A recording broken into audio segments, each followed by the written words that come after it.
ಬೆಂಗಳೂರಲ್ಲಿ ಇದ್ದರೆ ಒಂದು ಉತ್ತಮ ಗುಣಮಟ್ಟದ ಜೀವನ ನಡೆಸಬಹುದು. ಕರೆಕ್ಟ್. ಬೆಂಗಳೂರಲ್ಲಿ ಮೇನ್ ಪ್ರಾಬ್ಲಮ್ ಆಗ್ತಾ ಇರೋದು ಟ್ರಾಫಿಕ್ ಅಂತ ಅಂದ್ರೆ ನೀವು ಯಾರನ್ನಾದ್ರೂ ಕೇಳ್ರಿ, ಟ್ರಾಫಿಕ್ ಸಮಸ್ಯೆ ಅಂತಾನೆ ಹೇಳ್ತಾರೆ. ಇಲ್ಲಿ ಆಗ್ತಾ ಇರೋ ಅಧಿಕ ವೆಚ್ಚವನ್ನ ತಡೆಯಕ್ಕಾಗದೆ ಜನಗಳು ಅವರವರ ಊರಿಗೆ ಅಥವಾ ಅವರು ಜೀವನ ಮಾಡಕ್ಕಾಗುವಂತಹ ನಗರಗಳಿಗೆ ಹೋಗ್ತಿರ್ಬೋದು. ಅದು ಒಂದು ಕಾರಣ ಇರ್ಬೋದು. ವಾಯು ಮಾಲಿನ್ಯ ಜಾಸ್ತಿ ಆಗ್ತಾ ಇದೆ, ಮರ ಗಿಡಗಳು ಕಡಿಮೆ ಆಗ್ತಾ ಇದೆ.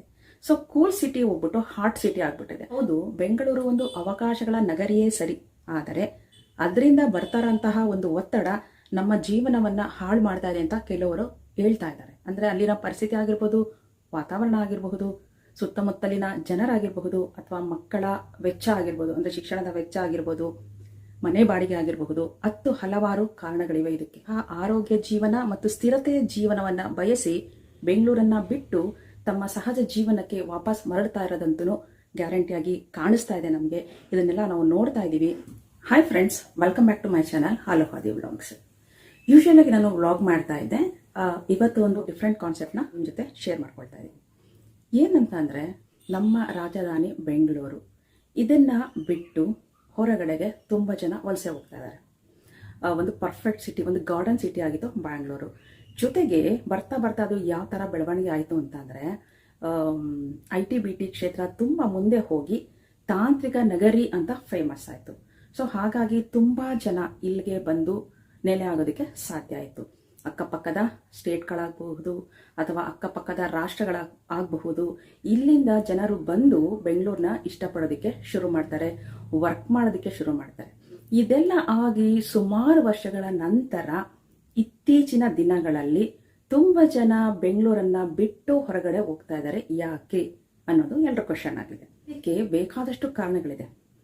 ಬೆಂಗಳೂರಲ್ಲಿ ಮೇನ್ ಪ್ರಾಬ್ಲಮ್ ಆಗ್ತಾ ಇರೋದು ಟ್ರಾಫಿಕ್ ಅಂತ ಅಂದ್ರೆ ನೀವು ಯಾರನ್ನಾದ್ರೂ ಕೇಳ್ರಿ, ಟ್ರಾಫಿಕ್ ಸಮಸ್ಯೆ ಅಂತಾನೆ ಹೇಳ್ತಾರೆ.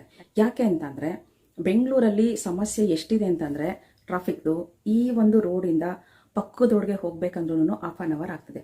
ಇಲ್ಲಿಂದ ಹೋಗು ಟ್ರಾಫಿಕ್ನಲ್ಲಿ ನಿಂತ್ಕೋ, ಆಮೇಲೆ ಯೂಟರ್ನ್ ಮಾಡ್ಕೊಂಡು ಬಾ, ಆ ಕಡೆಯಿಂದ ಹೋಗು, ಈ ಕಡೆಯಿಂದ ಬಾ ಅನ್ನೋ ಸಮಸ್ಯೆ ಜಾಸ್ತಿ ಆಗಿ ತಮ್ಮ ಜೀವಮಾನದ 80% ಭಾಗವನ್ನ ಬೆಂಗಳೂರಿನಲ್ಲಿ ಇರುವಂತಹವರು ಬರೀ ಟ್ರಾಫಿಕ್ನಲ್ಲೇ ಕಳೀತಾ ಇದ್ದಾರೆ. ಅವ್ರದ್ದು ಟೈಮ್ ವೇಸ್ಟ್ ಜೊತೆಗೆ ಫ್ಯಾಮಿಲಿ ಜೊತೆ ಕಾಲ ಕಳೆಯಕ್ಕಾಗ್ತಾ ಇಲ್ಲ ಅನ್ನೋ ಸಮಸ್ಯೆ ಕೂಡ ಇದೆ. ಜೊತೆಗೆ ಮಾನಸಿಕವಾಗಿ ಕಿರಿಕಿರಿ. ಎಷ್ಟೊತ್ತಂತ ನೀವು ಟ್ರಾಫಿಕ್ ಅಲ್ಲೇ ಇರ್ತೀರಾ, ಬೇರೆ ಕೆಲಸಗಳಿರುತ್ತೆ ಅಲ್ವಾ. ಸೊ ಏನ್ ಮಾಡ್ತಾರೆ ಜನ ಅಂತಂದ್ರೆ, ಈಗ ನಮ್ಮ ಊರಲ್ಲಿ ಇದ್ರೆ ಅಥವಾ ನಮ್ಮ ನಗರದಲ್ಲಿ ಇದ್ದರೆ ಒಂದು 10 ನಿಮಿಷ ಅಥವಾ 15 ನಿಮಿಷದೊಳಗಡೆ ನಾವು ಪಕ್ಕದ ಏರಿಯಾಗೆ ಹೋಗ್ಬೋದು, ಅಥವಾ ಒಂದು 5 ಕಿಲೋಮೀಟರ್ ಒಂದು 10 ಮಿನಿಟ್ಸ್ ಅಲ್ಲಿ ಹೋಗ್ಬೋದು. ಅದೇ 5 ಕಿಲೋಮೀಟರ್ಸ್ಗೆ ಬ್ಯಾಂಗ್ಳೂರಲ್ಲಿ ಸುಮಾರು ಟೈಮ್ ತಗೊಳ್ತೀವಿ. ಇದು ಕೂಡ ಒಂದು ಮುಖ್ಯ ಸಮಸ್ಯೆ ಆಗಿದೆ ಬೆಂಗಳೂರಲ್ಲಿ ನೆಲೆಸಿರುವಂತಹವ್ರಿಗೆ. ಈ ಕಾರಣ ಕೂಡ ಇಂಪಾರ್ಟೆಂಟ್ ಅಂತ ಹೇಳ್ಬೋದು. ಜೊತೆಗೆ ಏನಂತಂದ್ರೆ, ಈಗ ಲಕ್ಷಾಂತರ ರೂಪಾಯಿ ದುಡಿತಾ ಇರುವಂತಹ ಜನಗಳಿಗೆ ಕೂಡ ಬಾಡಿಗೆ ಸಮಸ್ಯೆ ಆಗ್ತಾ ಇದೆ. ಮನೆ ಬಾಡಿಗೆ ಫಾರ್ ಎಕ್ಸಾಂಪಲ್ ಹೇಳ್ಬೇಕಂದ್ರೆ, ನಮ್ಮ ಊರಿನಲ್ಲಿ ನಮಗೆ ಒಂದು ದೊಡ್ಡ ಮನೆಯನ್ನ ತೆಗೆದುಕೊಂಡಾಗ ಸರಿಸುಮಾರು ನಾವು ಒಂದು 15ರಿಂದ 20 ಸಾವಿರ ಅಥವಾ ಒಂದು 50 ಸಾವಿರನೇ ಕಟ್ತಾ ಇದೀವಿ ರೆಂಟ್ ಅಂತ ಅನ್ಕೊಂಡ್ರೆ, ಅಷ್ಟಕ್ಕೆ ನಮಗೆ ಒಂದು ಒಳ್ಳೆ ಸಿಟಿನಲ್ಲಿ ಅಂದ್ರೆ ಬೆಂಗಳೂರಲ್ಲಿ ಒಂದು ಒಳ್ಳೆ ಏರಿಯಾದಲ್ಲಿ ನಮಗೆ ಒಂದು ರೂಮು ಅಥವಾ ಒಂದು ರೂಮ್ ಇರುವಂತಹ ಒಂದು ಚಿಕ್ಕ ಮನೆ ಸಿಗಬಹುದು, ಅಥವಾ ಅಪಾರ್ಟ್ಮೆಂಟ್ ನಲ್ಲಿ ಇರಬಹುದು ನಾವು. ಅಷ್ಟು ಬಿಟ್ರೆ ಬೇರೆ ನಮಗೆ ಒಂದು ಒಳ್ಳೆ ಮನೆ ಸಿಗೋದಿಲ್ಲ 50 ಸಾವಿರ ರೆಂಟ್ ಕೊಟ್ರು. ಅದು ಒಂದು ಪ್ರಾಬ್ಲಮ್ ಆಗಿದೆ. ಯಾಕೆಂತಂದ್ರೆ, ಒಂದ್ ಕಡೆ ಮಕ್ಕಳು ಫೀಸು, ಇನ್ನೊಂದ್ ಕಡೆ ಮನೆ ಬಾಡಿಗೆ ಕಟ್ಟಬೇಕು, ಇನ್ನೊಂದ್ ಕಡೆ ಫ್ಯಾಮಿಲಿ ನೋಡ್ಕೋಬೇಕು, ಅಥವಾ ತಂದೆ ತಾಯಿಗೆ ಹುಷಾರಿದ್ದಂಗೆ ಆಗಬಹುದು, ಮಗುಗೆ ಸಮಸ್ಯೆ ಆಗಬಹುದು, ನನಗೆ ಸಮಸ್ಯೆ ಆಗಬಹುದು. ಇವೆಲ್ಲ ಕಾರಣನೂ ಮುಖ್ಯ ಆಗುತ್ತೆ. ಬೆಂಗಳೂರಲ್ಲಿ ಜೀವನ ಮಾಡಬೇಕು ಅಂತ ಅಂದ್ರೆ ನಿಜವಾಗ್ಲೂ ನಮಗೆ ಲಕ್ಷಾಂತರ ರೂಪಾಯಿ ಎಲ್ಲ ಕೋಟ್ಯಂತರ ರೂಪಾಯಿ ಬರಬೇಕಾಗುತ್ತೆ ದುಡ್ಡು. ಆ ಲೆವೆಲ್ಗೆ ಬೆಳೆದು ಬಿಟ್ಟಿದೆ. ಹಾಗಾಗಿ ಬಡತನದಲ್ಲಿ ಇರುವಂತಹವರು ನಿಜವಾಗ್ಲೂ ಅಂತಹ ಒಂದು A1 ಸಿಟಿನಲ್ಲಿ ಜೀವನ ಮಾಡೋದು ಇತ್ತೀಚೆಗೆ ದುಸ್ತರ ಆಗ್ತಾ ಇದೆ. ಓಕೆನಾ. ಮತ್ತೆ ಇನ್ನೊಂದು ಮುಖ್ಯ ಕಾರಣ ಅಂತಂದ್ರೆ, ಮೊದಲಿಗೆ ಅಂದ್ರೆ ನಾವೆಲ್ಲ ಚಿಕ್ಕವರಾಗಿದ್ದಾಗ ಬೆಂಗಳೂರನ್ನ ಕೂಲ್ ಸಿಟಿ ಅಂತ ಕರೀತಾ ಇದ್ರು. ಆಮೇಲೆ ಮರ ಗಿಡಗಳು ಜಾಸ್ತಿ ಇರ್ತಾ ಇತ್ತು. ಈಗಂತೂ ನಾನು ಹೇಳಿದ್ನಲ್ಲ, ಟ್ರಾಫಿಕ್ ಜಾಮ್ನಿಂದಾಗಿ ವಾತಾವರಣ ಕಲುಷಿತಗೊಂಡು ಉಸಿರಾಡೋದಕ್ಕೆ ಒಂದು ಒಳ್ಳೆ ಗಾಳಿ ಕೂಡ ಸಿಗ್ತಾ ಇಲ್ಲ ಅಂತ ಮೊನ್ನೆ ರೀಸೆಂಟ್ ಆಗಿ ನಾನು ಒಂದು ವಿಡಿಯೋದಲ್ಲಿ ಒಬ್ರು ಗಂಡ ಹೆಂಡತಿ ಅಂತಂದ್ರೆ ಒಂದು ಇತ್ತೀಚಿನ ದಿನಗಳಲ್ಲಿ ಅವರು ಬೆಂಗಳೂರು ನಗರವನ್ನ ಬಿಟ್ರು. ರೀಸನ್ ಕೊಟ್ಟೆ ಬಿಟ್ರು ಅವರು. ಯಾಕೆ ಅಂತಂದ್ರೆ, ಇಲ್ಲಿನ ವಾತಾವರಣದಿಂದಾಗಿ ನಮ್ಮ ಆರೋಗ್ಯ ಕೆಡ್ತಾ ಇದೆ, ಇದಕ್ಕಾಗಿ ನಾವು ಬೆಂಗಳೂರನ್ನ ಬಿಡ್ತಾ ಇದೀವಿ ಅಂತಂದ್ರು. ಸೊ ಇದು ಅವ್ರಿಗೆ ಪ್ರಾಬ್ಲಮ್ ಆಗಿರ್ಬೋದು. ಸೊ ಅವ್ರನ್ನ ನಾವು ದೂಷಿಸೋ ಹಾಗಿಲ್ಲ. ಯಾಕೆಂದ್ರೆ ಆ ಥರನೇ ಇದೆ ನಿಜವಾಗ್ಲೂ ಕಂಡೀಷನು.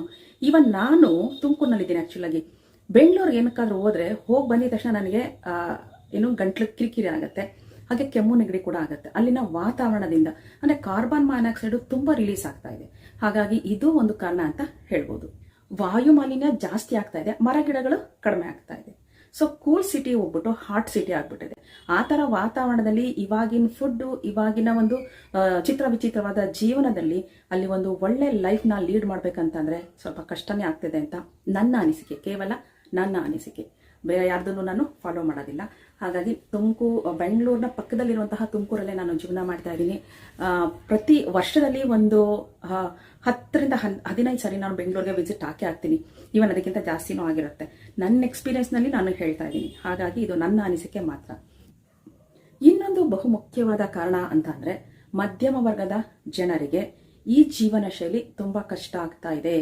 ಮಕ್ಕಳು ಫೀಸ್ ಆಗಿರ್ಬೋದು, ಫುಡ್ ಆಗಿರ್ಬೋದು, ಅಥವಾ ಇನ್ನೊಂದು ಹಾಸ್ಪಿಟಲ್ ಫೆಸಿಲಿಟಿ ಆಗಿರ್ಬೋದು, ಪ್ರತಿಯೊಂದಕ್ಕೂ ನಾವು ತುಂಬಾ ಅಧಿಕ ವೆಚ್ಚವನ್ನ ಮಾಡೋ ತರ ಪರಿಸ್ಥಿತಿ ಬೆಂಗಳೂರಿನಲ್ಲಿದೆ. ಯಾವುದೇ ಹಾಸ್ಪಿಟಲ್ಗೆ ಹೋಗ್ರಿ ನೀವು 1 ಲಕ್ಷ ರೂಪಾಯಿ ಜೊತೆ ನಿಲ್ದಲ್ಲಿದ್ರೆ ಅಲ್ಲಿ ಯಾವುದೇ ಟೆಸ್ಟ್ಗಳನ್ನು ಮಾಡ್ಸೋಕ್ಕಾಗೋದಿಲ್ಲ. ಯಾವುದೇ ಒಂದು ನಮಗೆ ಟ್ರೀಟ್ಮೆಂಟ್ ಮಧ್ಯಮ ವರ್ಗದ ಜನರಿಗೆ ಸಿಗೋದಿಲ್ಲ. ತುಂಬಾ ಕಷ್ಟ. APL ಇದ್ರೆ ಅಂತೂ ಮುಗ್ದೇ ಹೋಯ್ತು. BPL ಇರೋರ್ಗೆ ಏನಾದರೂ ಸ್ವಲ್ಪ ಉಪಯೋಗ ಆಗಬಹುದು. APL ಇದ್ರೆ ನಮ್ಮ ಕಥೆಯಲ್ಲಿ ಮುಗೀತು ಅಂತ ಅರ್ಥ. ಇತ್ತೀಚೆಗೆ ಇನ್ನೊಂದು ಪ್ರಮುಖವಾದ ಕಾರಣ ಅಂತ ಅಂದ್ರೆ ಇದ್ದಕ್ಕಿದ್ದಂಗೆ ಯಾವುದೋ ಒಂದು ಕಂಪನಿ ತನ್ನಲ್ಲಿರುವ ಉದ್ಯೋಗಿಗಳನ್ನ ಇದ್ದಕ್ಕಿದ್ದಂಗೆ ಮನೆಗೆ ಕಳಿಸ್ಬಿಡುತ್ತೆ. ಸೊ ಇದು ಉದ್ಯೋಗದ ಅಭದ್ರತೆ. ಈಗ ಯಾವುದೋ ಒಂದು ಸ್ಕೂಲ್ಗೆ ಮಕ್ಕಳನ್ನ ಸೇರಿಸಿರ್ತಾರೆ, ಒಂದು ಒಳ್ಳೆ ಸ್ಕೂಲ್ಗೆ, ಅಲ್ಲಿ ಫೀಸ್ ಕಟ್ಟಕ್ಕಾಗದೇ ಇರ್ಬೋದು, ಅವರಿಗೆ ರಿಸ್ಕ್ ಆಗುತ್ತೆ. ಇದು ಮಧ್ಯದಲ್ಲೇ ನಮ್ಮ ಒಂದು ಕೆಲಸದಿಂದ ತೆಗೆದು ಹಾಕಿದಾಗ ಖಂಡಿತವಾಗ್ಲೂ ರಿಸ್ಕ್ ಆಗೇ ಆಗುತ್ತೆ. ಇದೆಲ್ಲ ಅಭದ್ರತೆ ಕಾಡ್ತಾ ಇರ್ಬೋದು ಜನಗಳಿಗೆ. ನೆಕ್ಸ್ಟ್ ಏನ್ ಮಾಡ್ಬೇಕು ನಾವು ಅಂತ. ಅದ್ರ ಜೊತೆಗೆ ಇನ್ನೊಂದು ಏನ್ ಮಾಡ್ತಿದ್ದಾರೆ ಅಂದ್ರೆ ಫ್ರೀಲಾನ್ಸಿಂಗ್ ಮಾಡ್ತಿದ್ದಾರೆ, ಜೊತೆಗೆ ವರ್ಕ್ ಫ್ರಮ್ ಹೋಮ್ ತಗೊಳ್ತಾ ಇದ್ದಾರೆ. ಈ ತರ ಎಲ್ಲ ಆದಾಗ ಸಮಸ್ಯೆಗಳು ಖಂಡಿತವಾಗ್ಲೂ ಅವರು ವರ್ಕ್ ಫ್ರಮ್ ಹೋಮ್ಗೆ ಹೋಗಬಹುದು, ಅಥವಾ ಫ್ರೀಲಾನ್ಸ್ ಮಾಡಬಹುದು, ಅಥವಾ ಅವರು ಊರುಗಳಲ್ಲಿ ಮನೆಗಳಲ್ಲಿ ಇದ್ಕೊಂಡು ವ್ಯವಸಾಯ ಮಾಡಿಕೊಂಡು ಜೊತೆಗೆ ಈ ತರದ ಕೆಲಸಗಳನ್ನ ವರ್ಕ್ ಫ್ರಮ್ ಹೋಮ್ನ ಕೂಡ ತಗೋಬಹುದು ಅನ್ನೋದು ಜನರ ಅನಿಸಿಕೆ ಆಗಿರಬಹುದು. ಬೆಂಗಳೂರಲ್ಲಿ ಇದ್ರೆ ಒಂದು ಉತ್ತಮ ಗುಣಮಟ್ಟದ ಜೀವನ ನಡೆಸಬಹುದು, ಕರೆಕ್ಟ್. ಆದರೆ ಅತಿಯಾದ ಒತ್ತಡದಿಂದ ನಮಗೆ ಬೇರೆ ಬೇರೆ ತರದ್ದು ಕಾಯಿಲೆಗಳು ಬರುತ್ತೆ. ಪೇರೆಂಟ್ಸ್ ಏನ್ ಮಾಡ್ತಾರೆ ಅಂದ್ರೆ ನನ್ನ ಮಗು ಒಂದು ಒಳ್ಳೆ ಸ್ಕೂಲಲ್ಲಿ ಓದ್ಲಿ, ಒಂದು ಒಳ್ಳೆ ಪರ್ಸೆಂಟೇಜ್ ತಗೊಳ್ಳಿ ಅಂತ ಹೇಳ್ಬಿಟ್ಟು ಒಂದು ಉತ್ತಮ ಗುಣಮಟ್ಟ ಇರುವಂತಹ ಶಾಲೆಗೆ ಸೇರಿಸಿದಾಗ ಅಲ್ಲಿನ ಫೀಸ್ ಜಾಸ್ತಿ ಇರುತ್ತೆ, ಪ್ರೆಷರ್ ಜಾಸ್ತಿ ಇರುತ್ತೆ.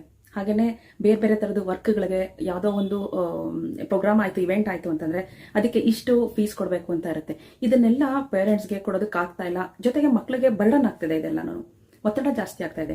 ಈ ಒತ್ತಡ ಜಾಸ್ತಿ ಆಗ್ತಾ ಇರೋದ್ರಿಂದನೇ ಬೇರೆ ಬೇರೆ ತರದ ಕಾಯಿಲೆಗಳು ನಮ್ಮಲ್ಲಿ ಹೆಚ್ಚಾಗಿ ಆಗ್ತಾ ಇದೆ, ಕಾಡ್ತಾ ಇದೆ ಜನಗಳನ್ನ.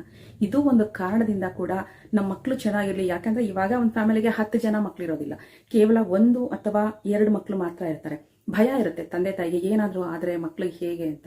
ಹಾಗಾಗಿ ಈ ಒಂದು ಕಾರಣದಿಂದ ಮಕ್ಕಳಿಗೆ ಪ್ರೆಷರ್ ಆಗಬಾರ್ದು ಅಂತ ಕಾರಣದಿಂದ ಕೂಡ ಅವರು ಬೇರೆ ಕಡೆ ಹೋಗಿ ಕಡಿಮೆ ಒತ್ತಡ ಇರುವಂತಹ ನಗರಗಳಲ್ಲಿ ಕೂಡ ಉತ್ತಮ ಶಿಕ್ಷಣವನ್ನ ಕೊಡಿಸಬಹುದು ಅನ್ನೋ ಕಾರಣದಿಂದ ಕೂಡ ಅವರು ಬೆಂಗಳೂರನ್ನ ಬಿಡ್ತಾ ಇರಬಹುದು. ಕೆಲವು ಸರಿ ಏನಾಗುತ್ತೆ ಅಂತ ಅಂದ್ರೆ ನಾವು ಹಳ್ಳಿಲಿದ್ದು ನಂತರ ಮಕ್ಕಳ ವಿದ್ಯಾಭ್ಯಾಸಕ್ಕೆ ಅಂತ ಸಿಟಿಗೆ ಹೋಗಿರ್ತೀವಿ, ಬೆಂಗಳೂರು ಅಂತ ನಗರಕ್ಕೆ ಹೋಗಿರ್ತೀವಿ. ಅವಾಗ ಅಲ್ಲಿ ನಮ್ಮ ನೆರೆಹೊರೆಯವ್ರ ಜೊತೆ ಹೊಂದ್ಕೊಳ್ಳೋದಕ್ಕೆ ಸಾಧ್ಯ ಆಗದೇ ಇರಬಹುದು. ಬಟ್ ಆದ್ರೆ ನಾವು ಹಳ್ಳಿಲಿದ್ದಾಗ ಒಂದು ಕಂಫರ್ಟ್ ಇರುತ್ತೆ. ಏನೇ ಆಗ್ಲಿ ಜನ ಸಹಾಯಕ್ಕೆ ಬರ್ತಾ ಇರ್ತಾರೆ. ಅಲ್ಲಿ ಏನಾಗುತ್ತೆ ಅಂತಂದ್ರೆ ನಮ್ಗೆ ಪ್ರೀತಿಯಿಂದ ನೋಡೋರು ಅಥವಾ ನಮ್ಮನ್ನ ಯಾರಾದ್ರೂ ಕೇರ್ ಮಾಡೋರು, ನಾವು ಬರೋಷ್ಟೊತ್ತಿಗೆ ನಮ್ಮ ಮಕ್ಕಳನ್ನ ನೋಡ್ಕೊಳ್ದೇ ಇರೋರು ಸಿಗದೇ ಇರಬಹುದು. ಇದು ಒಂದು ಸಮಸ್ಯೆ ಆಗಬಹುದು. ಹೀಗಾಗಿ ನಿರ್ದಿಷ್ಟವಾಗಿ ಇದೇ ಕಾರಣ ಅಂತ ಹೇಳಕ್ಕಾಗದಿರನು 10 ಹಲವಾರು ಕಾರಣಗಳು ಇವತ್ತಿಗೆ ಬೆಂಗಳೂರಿನಲ್ಲಿ ನೆಲೆಸಿರುವಂತಹ ಜನಗಳನ್ನ ವಲಸೆ ಹೋಗುವಂತೆ ಅಥವಾ ಬೆಂಗಳೂರು ನಗರವನ್ನ ಬಿಟ್ಟು ಹೋಗಲು ಕಾರಣ ಆಗ್ತಿರ್ಬೋದು. ಪ್ರೆಷರ್ ಆಗ್ತಿರತ್ತೆ. ನಮ್ಗೆ ಹೇಳದ್ನಲ್ಲ, ನಮ್ಗೆ ನಮ್ಮ ಮನೆಯವರೊಂದಿಗೆ ಟೈಮ್ ಕೊಡ್ಲಿಕ್ಕೆ ಸಮಯನೇ ಇರೋದಿಲ್ಲ. ಹೇಳದ್ನಲ್ಲ, ಟ್ರಾಫಿಕ್ ಜಾಸ್ತಿ ಇರುತ್ತೆ. ಸೊ ಹಾಗಾಗಿ ಅತಿಯಾದ ಒತ್ತಡ ಆಗ್ತಾ ಇರುತ್ತೆ. ಇವಾಗಿನ ಹೇಗಿದೆ ಪರಿಸ್ಥಿತಿ ಅಂತಂದ್ರೆ ನಮ್ಗೆ ದುಡ್ಡಿರ್ಲಿಲ್ಲ ಅಂದ್ರೂ ಪರವಾಗಿಲ್ಲ, ನಮ್ಗೆ ಒಂದು ಒಳ್ಳೆ ಆರೋಗ್ಯ ಬೇಕು ಅನ್ನೋ ಪರಿಸ್ಥಿತಿ ಎಲ್ರಿಗೂ ಬಂದಿದೆ. ಹಾಗಾಗಿ ಅಲ್ಲಿನ ವಾಯು ಮಾಲಿನ್ಯ ಮಟ್ಟ ಕೂಡ ಅಂದ್ರೆ ಕಾರ್ಬನ್ ಮಾನಾಕ್ಸೈಡ್ ಲೆವೆಲ್ ಕೂಡ ಜಾಸ್ತಿ ಇದೆ ಅಂತ ಒಂದು ಅಂಕಿಅಂಶಗಳು ಹೇಳ್ತಾ ಇದೆ. ಇದನ್ನೆಲ್ಲ ಗಮನದಲ್ಲಿ ಇಟ್ಕೊಂಡು ಕೆಲವರು ನಮ್ಮ ಆರೋಗ್ಯಕ್ಕಾಗಿ, ತಮ್ಮ ಮಕ್ಕಳ ಭವಿಷ್ಯಕ್ಕಾಗಿ ಸಿಗುವಂತಹ ಅಥವಾ ನೆಮ್ಮದಿಯಾಗಿ ಬದುಕುವಂತಹ ಒಂದು ವಾತಾವರಣವನ್ನ ಹುಡುಕೊಂಡು ತಮ್ಮ ಹಳ್ಳಿಗಳಿಗೆ ಅಥವಾ ಅವರಿಗೆ ಎಲ್ಲಿ ನಾವು ಈಸಿಯಾಗಿ ಜೀವನ ನಡೆಸಬಹುದು ಅಂತ ಅನಿಸುತ್ತೋ ಅಂತ ನಗರಗಳ ಕಡೆ ವಲಸೆ ಹೋಗ್ತಾ ಇದ್ದಾರೆ ಅನ್ನೋದು ಎಲ್ಲರ ಅನಿಸಿಕೆ ಆಗಿದೆ. ನಂದು ಕೂಡ ಅದೇ. ಹಾಗಾಗಿ ಇಷ್ಟು ವಿಷಯಗಳನ್ನ ನಾನು ನಿಮ್ ಜೊತೆ ಶೇರ್ ಮಾಡ್ಕೊಂಡಿದ್ದೀನಿ. ಇನ್ನೂ ಹೆಚ್ಚಿನ ವಿಷಯಗಳು ನಿಮ್ಗೆ ಏನಾದ್ರೂ ಗೊತ್ತಿದ್ರೆ ದಯವಿಟ್ಟು ಕಮೆಂಟ್ ಹಾಕಿ. ಇವತ್ತಿನ ವಿಡಿಯೋ ಇಷ್ಟ ಆಗಿದೆ ಪ್ಲೀಸ್ ಲೈಕ್ ಮಾಡಿ, ಶೇರ್ ಮಾಡಿ, ಹಾಗೆ ಸಬ್ಸ್ಕ್ರೈಬ್ ಮಾಡಿ ಅಂತ ಹೇಳ್ತಾ ಇವತ್ತಿನ ಕಾನ್ಸೆಪ್ಟ್ ಏನು, ಯಾಕೆ ಜನರು ಬೆಂಗಳೂರನ್ನು ಬಿಟ್ಟು ಹೋಗ್ತಾ ಇದ್ದಾರೆ, ಈ ವಿಷಯವನ್ನು ಇಲ್ಲಿಗೆ ಮುಕ್ತಾಯ ಮಾಡ್ತಾ ಇದ್ದೀನಿ. ಎಲ್ರಿಗೂ ನಮಸ್ಕಾರ.